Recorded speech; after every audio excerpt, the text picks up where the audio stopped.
Dear students, welcome to 9th standard. We are going to start our new academic year. How are you? Are you happy? നമുക്കറിയാം ലോകം മുഴുവൻ ഇന്ന് Covid എന്ന മഹാമാരി പടർന്നു പിടിച്ചിരിക്കുകയാണ്. സാമ്പത്തികമായും മാനസികമായും ഒട്ടേറെ വിഷമതകൾ എല്ലാവരും അനുഭവിക്കുന്നുണ്ട്.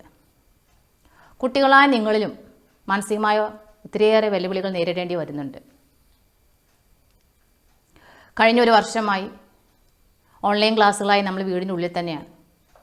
ഇപ്പോൾ ഇതാ സ്കൂൾ തുറക്കാനായി. എന്നിരുന്നാലും സ്കൂളിലെത്താൻ പറ്റാത്തൊരു സാഹചര്യം തന്നെയാണ് ഇപ്പോൾ.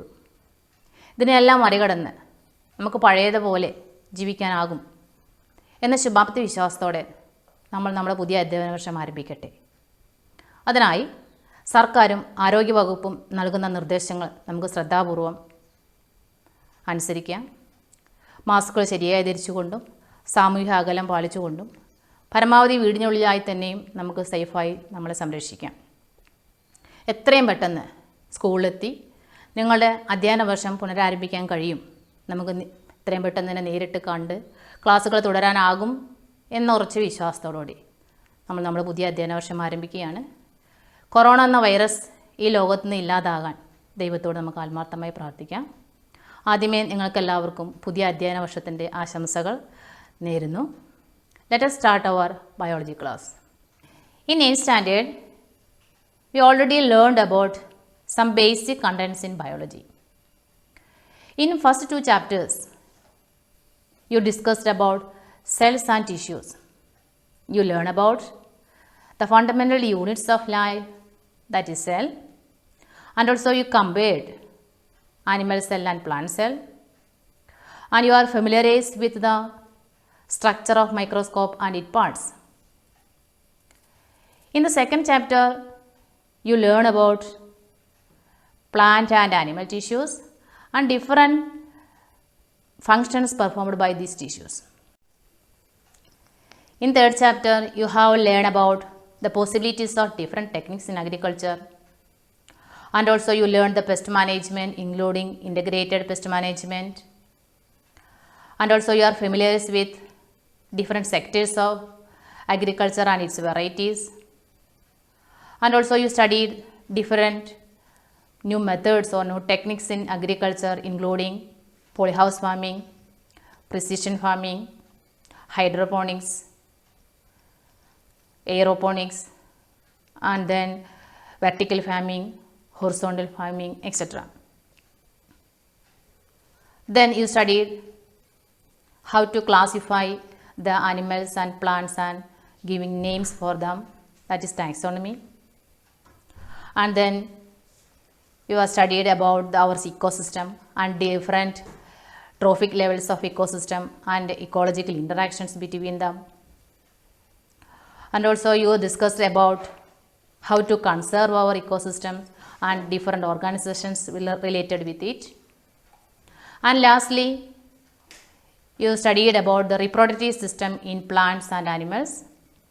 You also learned which are the physical changes that takes place during adolescent period, and also you are aware about how to overcome the mental and health issues takes place during adolescent period. These are the main concepts we are already learning in 8th standard.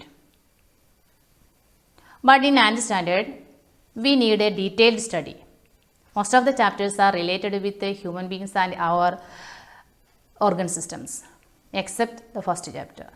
In our first chapter, we are going to study about the importance of plants in the existence of life on earth. We start with our first chapter, the protectors of biosphere, ജീവമണ്ഡലത്തിൻ്റെ സംരക്ഷകർ. From the name itself, we can understand what is the main concepts. What is the definition of biosphere? You have already learned, it is in the 8th standard. എന്താണ് ജീവമണ്ഡലം? Can you recollect it? It is the part of earth where life exists. It extends to soil, water and atmosphere. And also it includes animals, plants and microorganisms. So, biosphere is the part of earth where life exists. Who are the protectors of biosphere? ആരായിരിക്കും ജീവമണ്ഡലത്തിൻ്റെ സംരക്ഷകർ? Can you say? Yes, definitely it is plants. Plants are the protectors of biosphere. While discussing this chapter, we are going to mainly three concepts. First one, the importance of plants in the existence of life on earth. ജീവമണ്ഡലത്തിൽ ജീവികളുടെ നിലനിൽപ്പിന് സസ്യങ്ങൾക്കുള്ള പ്രാധാന്യം. Secondly, we discuss about photosynthesis. You know the definition of photosynthesis. Already you have learned about in your lower classes. The definition of photosynthesis and the factors also you know. Here we go to study different reactions, stages of photosynthesis and the discoveries, etc. Then we also learn about the ocean is an ecosystem. And lastly, about the services offered by plants.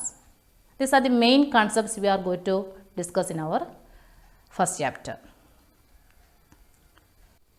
You know, different types of gases present in our atmosphere. You have already learned about this in your lower classes. Which are the gases present in our atmosphere? Oxygen, carbon dioxide, neon, krypton, etc. You may know the percentages also. Out of this, which gas is used for respiration? ഇവയിൽ ഏതായിരിക്കും ശ്വസനത്തിന് വേണ്ടി ഉപയോഗപ്പെടുത്തുന്നത്?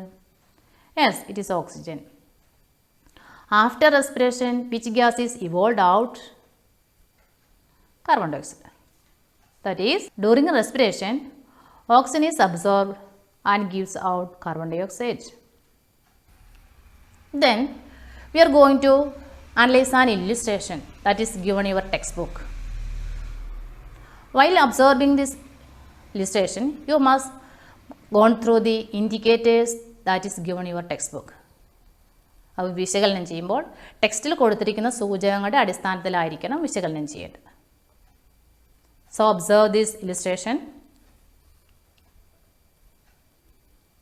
While observing, you have to notice these.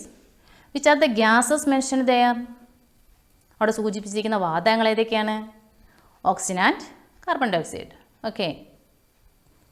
And which are the products given out by plants? Yes, that is oxygen and glucose. And which process is mentioned in this diagram? Respiration. Yes. So, this is a diagrammatic representation and it is cyclic. Here the plants produce oxygen and glucose. This oxygen is received by animals and plants for respiration. After respiration, they give out carbon dioxide. And this carbon dioxide again absorbed by plants for the preparation of food in the form of glucose. Here the plants utilize carbon dioxide for the preparation of glucose. Can you say which may be the process here? ഇവിടെ നടക്കുന്ന പ്രവർത്തനം ഏതായിരിക്കും? Yes, photosynthesis. So, this is the main concept that is mentioned in this illustration. Then you answer the indicators and write down in your science diary. What is the first indicator? Why doesn't the level of oxygen decrease in the atmosphere? അന്തരീക്ഷത്തിൽ ഓക്സിജന്റെ അളവ് കുറയാതെ സംരക്ഷിക്കപ്പെടുന്നത് കുറയാതിരിക്കുന്നത് എങ്ങനെയാണ്? Because plants gives out oxygen during photosynthesis. ഇതന്നെയായിരിക്കുമല്ലേ നിങ്ങൾ എഴുതിയിരിക്കുന്നത്? Yes. And secondly, why doesn't the level of carbon dioxide increase in the atmosphere? അന്തരീക്ഷത്തിൽ carbon ഡയോക്സൈഡിൻ്റെ അളവ് കൂടാതിരിക്കപ്പെടുന്നത് എങ്ങനെയാണ്? Because of plants, they absorb carbon dioxide for photosynthesis. In these two indicators. Which reaction is, which process is mentioned here? Yes, it is photosynthesis. So, by plants during the photosynthesis, they can absorb carbon dioxide and give out oxygen. Thereby, they regulate the carbon dioxide and oxygen level in our atmosphere. പ്രകാശം സംശ്ലേഷണം എന്ന പ്രക്രിയയിലൂടെ ഓക്സിജൻ്റെയും carbon ഡയോക്സൈഡിൻ്റെയും അളവ് ക്രമമായി നിലനിർത്തപ്പെടുന്നു. From all these things, we can understand that plants play a major role in the existence of life on earth. സസ്യങ്ങൾ ജീവികളുടെ നിലനിൽപ്പിന് അത്യാവശ്യ ഘടകമാണ്. By analyzing the previous illustration, you can understand that plants regulate oxygen and carbon dioxide level in atmosphere. You know, oxygen is essential for the existence of life on earth. ജീവികളുടെ നിലനിൽപ്പിന് oxygen കൂടിയേ തീരൂ. This is given by plants. By photosynthesis, they produce oxygen and it is utilized by living things. So we can say that living things depend upon plants for the existence of their life. Similarly, organisms need energy also, isn't it? For what? എന്തിനായിരിക്കും ജീവികൾക്ക് ഊർജം? They need energy for their life process. From where they get this energy? You know, which one is the ultimate source of energy in biosphere? Yes, it is sun. Plants can absorb this energy and it is utilized for photosynthesis. Plants can directly absorb this energy from sun, but other things cannot absorb this energy directly from the sun. By utilizing this energy, plants produce their own food in the process photosynthesis. Thereby, photosynthesis, they help to store the energy in the form of food. That is, thereby photosynthesis, plants help to transfer energy from non-living world to living world. സസ്യങ്ങൾ ജീവലോകത്തിൻ്റെ ഊർജ്ജദായകരാണ്. Is it clear?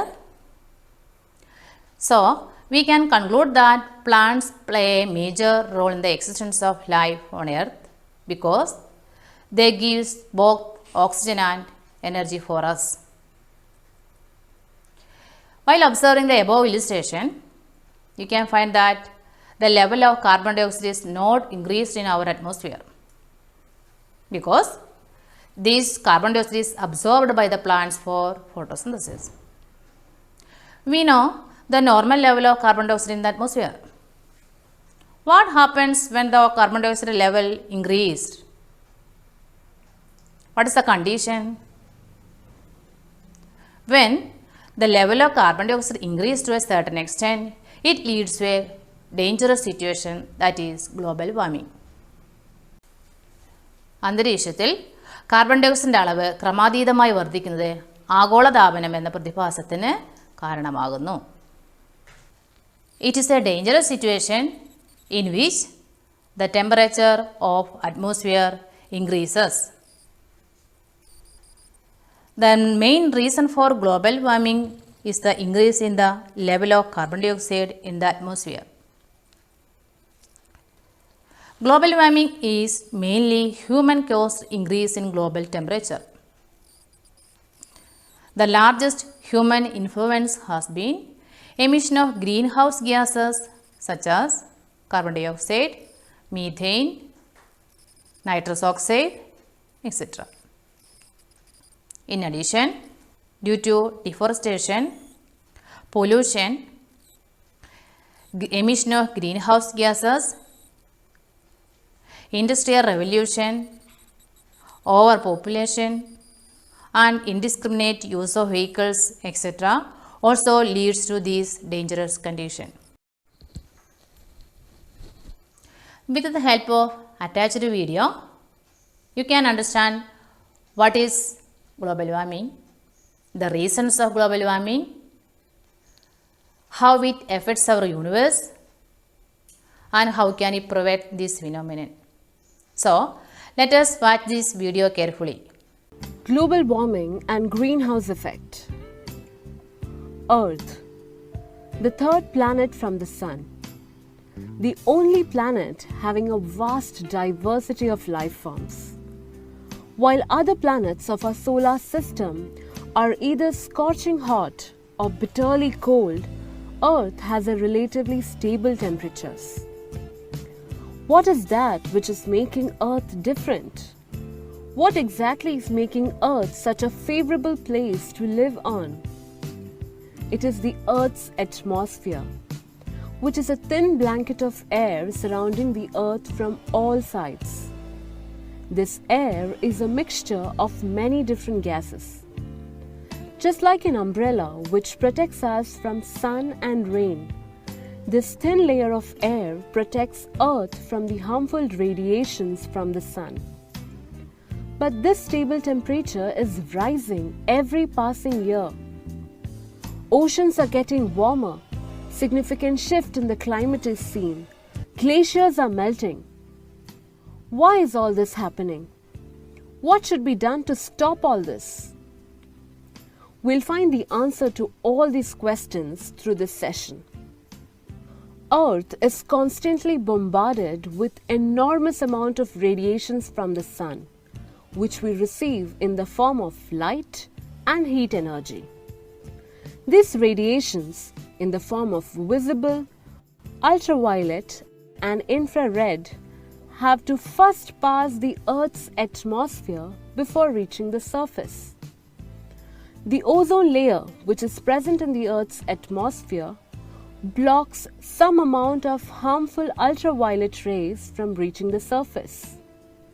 Of the remaining rays reaching the surface, part of it is absorbed by the Earth, and some, especially the infrared waves, are reflected back into the space.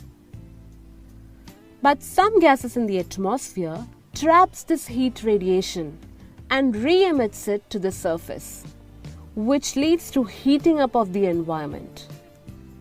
This exchange of incoming and outgoing radiation that warms the Earth is referred as the greenhouse effect. And the gases involved in this are called greenhouse gases, which mainly includes carbon dioxide, methane, water vapor, chlorofluorocarbons, etc.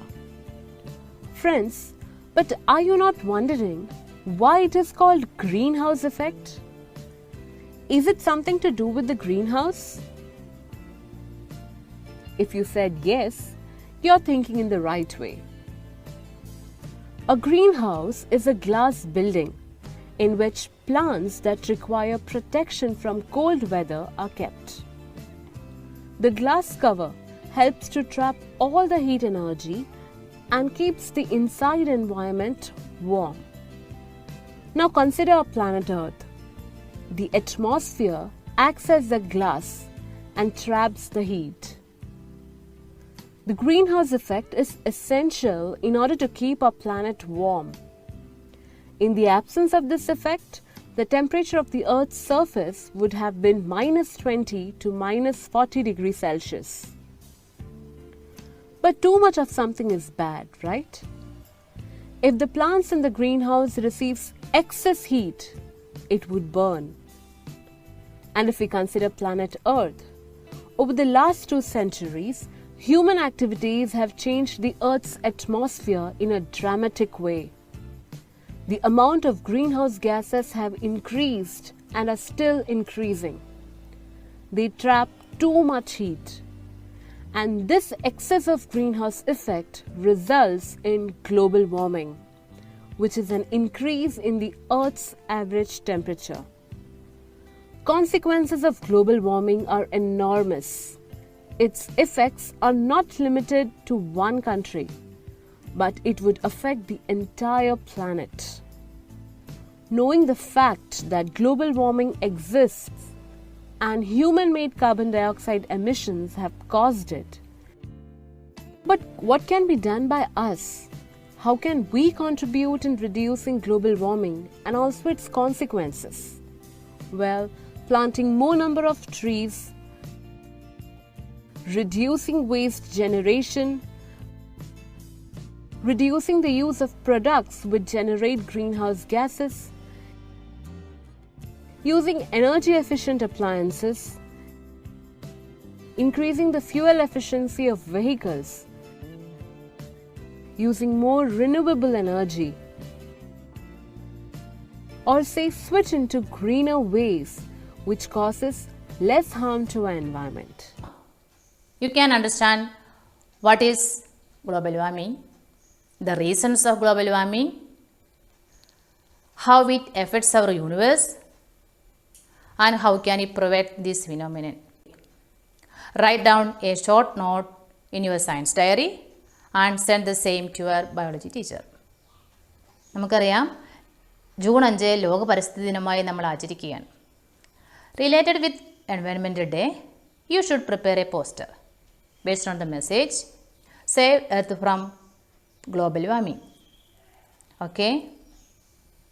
So, you prepare a poster in your science diary based on the message, Save Earth from Global Warming, and send this same to your biology teacher. Now we are going to wind up our session. I wish you all the best. Thank you.